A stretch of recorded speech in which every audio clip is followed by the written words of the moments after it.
Halo, halo, apa kabar? Kembali ketemu dengan saya dan manusia merdeka Bung Said Didu. Assalamualaikum Bang Said Didu. Waalaikumsalam warahmatullahi wabarakatuh.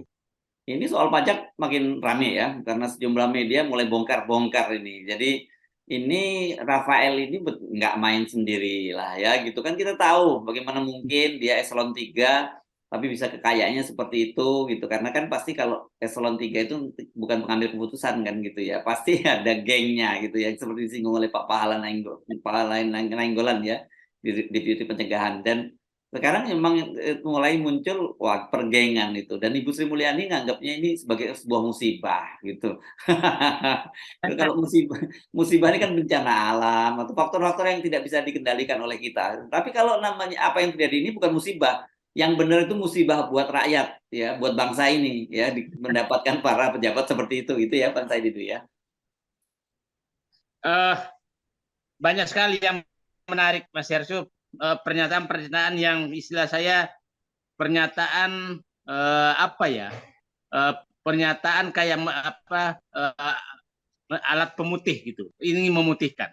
Hmm, Apa merek? Nah, nggak usah nyebut merek lah. Itu. hmm, Nah, Bu Sri Mulyani pernyataannya banyak sekali yang di luar dugaan saya, karena eh, seakan-akan dan terakhir-terakhir ini menyalahkan, mengancam, seakan-akan mengancam. Kalau kau tidak mau bayar pajak, maka akan terjadi begitu. hmm. Itu kan yang keluar. Ya ya ya Yang ya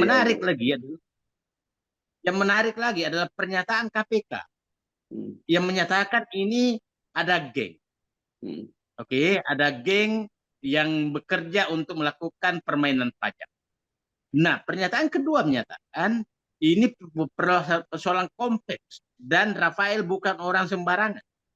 Itu bukan orang sembarangan. Nah, setelah itu saya mencoba telusuri, Mas Heru, Rafael ini siapa sih? Gitu kan? Saya telusuri. Ternyata memang sebelum sebagai kepala bagian umum di kantor wilayah pajak DKI, Selatan dia ya. itu penyidik pajak untuk Oh. PMA, penerimaan dan Oh, modal. oke, oke, Oke. oke, oke, oke, ya, ya, ya, ya, ya, ya, oke. Nah, yang kedua informasinya dia punya 6 perusahaan. Oke. Yang ketiga, ini teman SMA-nya salah satu pimpinan KPK sekarang. Oh ya, oke. Ya, Hmm. teman sekolahnya, teman sekampungnya. Di Jogja ya ini ya. Nah, Ya. itu ya. Nah, berarti memang orang ini bukan orang sembarangan kalau gitu. Nah, yang persoalannya adalah menyatakan ada geng. Masa sih pimpinan KPK termasuk gengnya? Ya, ya. Ya.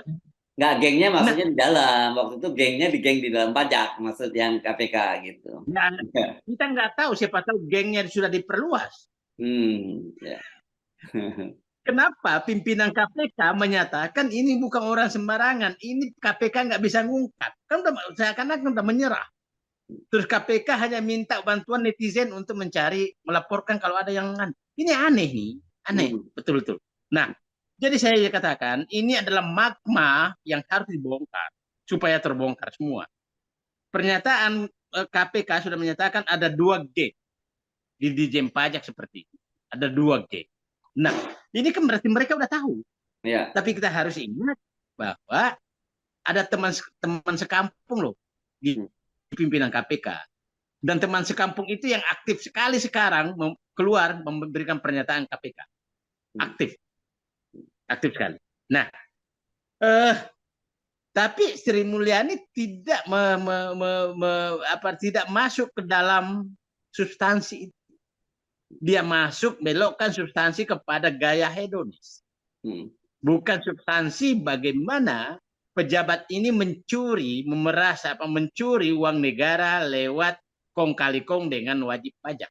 Oke, Hmm. itu kan yang terjadi. Nah, yang menarik lagi keluar pernyataan Pak Yusri Mulyani, kalau rakyat tidak bayar pajak maka BBM 3 kali naik harganya. Hmm. Ini ini pernyataan frustrasi. Ya. Saya tanya, adakah Pak rakyat sebenarnya tidak mau bayar pajak? Tidak kan? Hmm. Yang dipersoalkan rakyat, kemana uang pajak kami? Hmm. Kenapa uang pajak kami kalian rampok? Sebenarnya nih harusnya berpikir, kalau rakyat mau berhenti membayar pajak, karena saya paham APBN itu ditutupi dari pajak hampir tiap hari. Hmm. Tiap hari rakyat tidak membayar pajak, maka itu tidak akan apa namanya, tidak akan ada gaji buat Menteri Keuangan. Nah, dan Bu Sri Mulyani juga harus membuka sebenarnya bagaimana si rakyat tidak membayar pajak. Susah sekali loh rakyat tidak membayar pajak.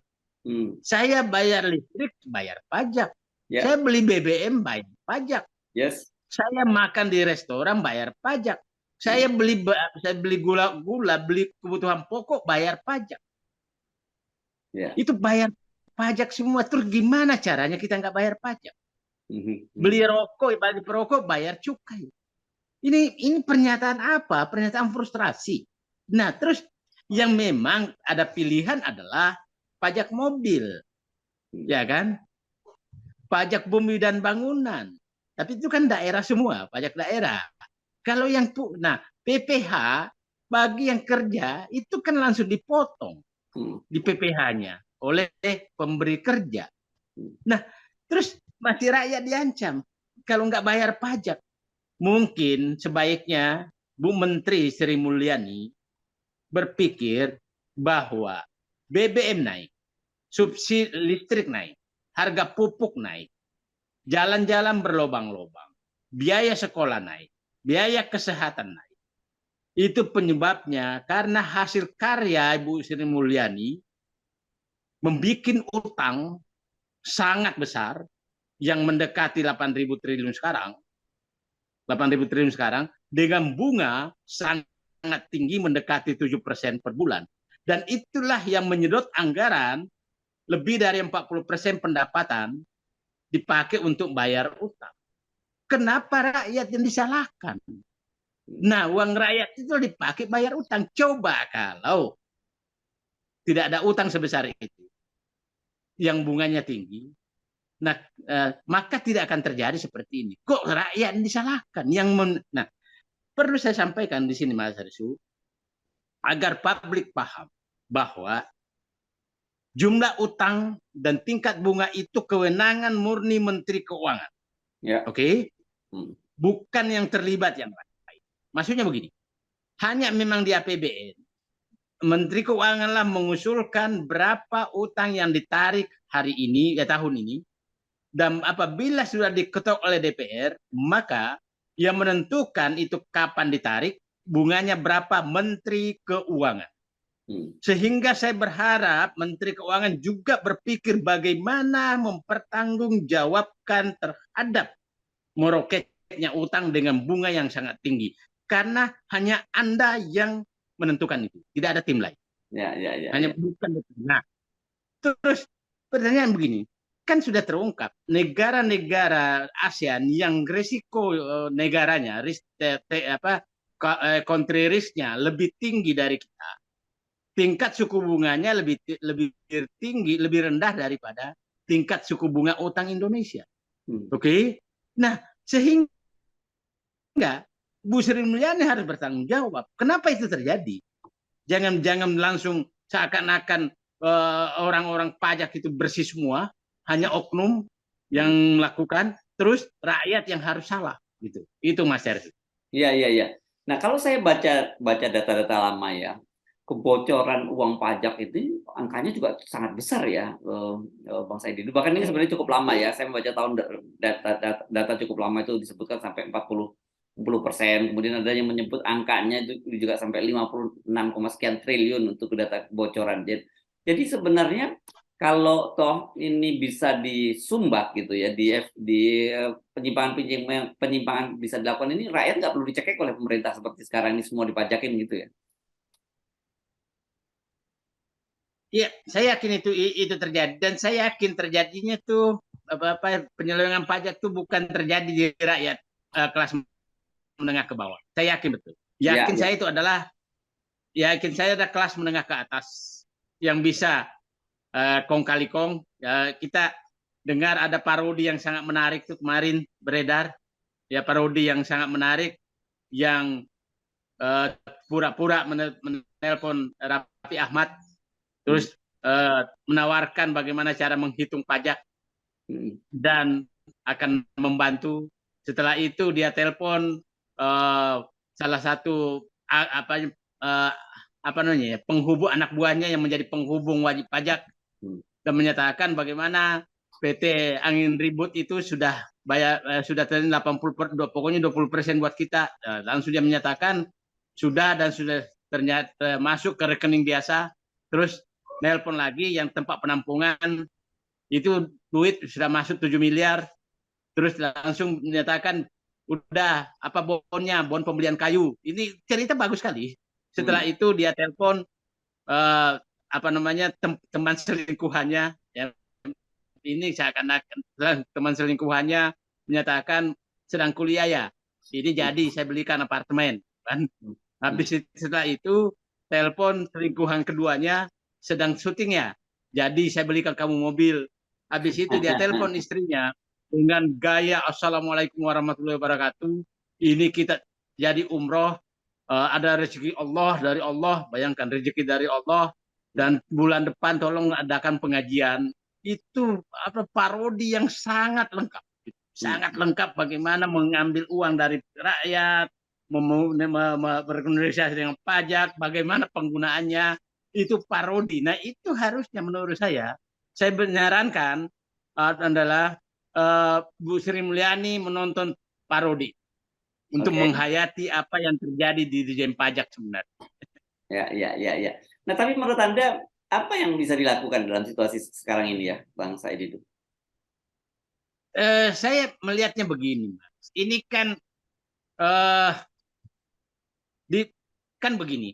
Kalau sudah ada terjadi penyimpangan dan tidak ditegur, maka itu akan dia aman-aman aja kok, dia aman-aman aja kok, ya kan? Nah, sebenarnya saya sih berharap dua mantan pegawai Dirjen Pajak membuka semuanya, yaitu Misbakun yang ada di anggota DPR Golkar. dan Prastowo yang dua-duanya mundur di Dirjen Pajak, ya kan? Stafnya Bu Sri Mulyani. Ya, staf khususnya Bu Sri Mulyani. Oke. Ya. Nah, saya tidak menyatakan, tapi mereka pasti paham permainan itu semua. Yakin saya paham permainan itu semua. Mas Prastowo pasti paham permainan itu, pasti paham.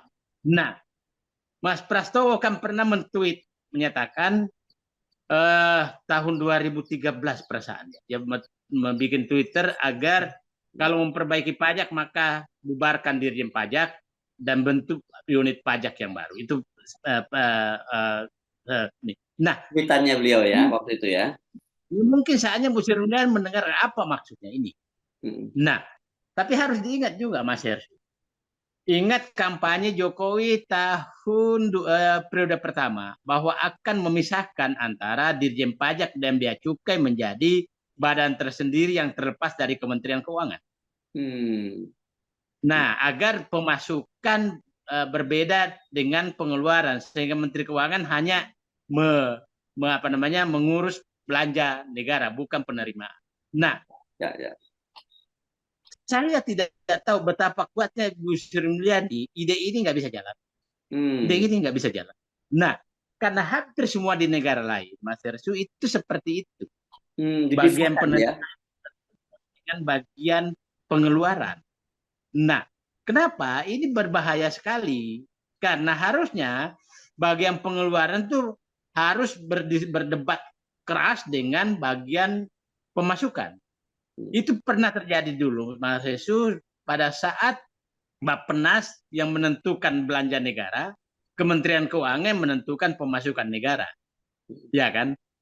Nah, tapi gara-gara lobby orang-orang keuangan, maka dibuatlah Undang-Undang Keuangan Negara tahun 2003 yang tanda kutip menghapuskan peran Bappenas. Jadi memang ini adalah ada langkah sistematis oleh orang-orang yang berprofesi keuangan itu menjadi penguasa di negeri ini yang sangat tinggi. Dan itu berhasil. Mereka berhasil mendapatkan gaji sebesar-besarnya.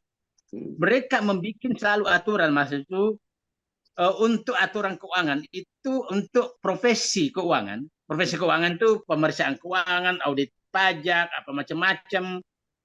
Dibentuk profesi-profesi yang hanya mereka bisa masuk. Hanya mereka bisa masuk.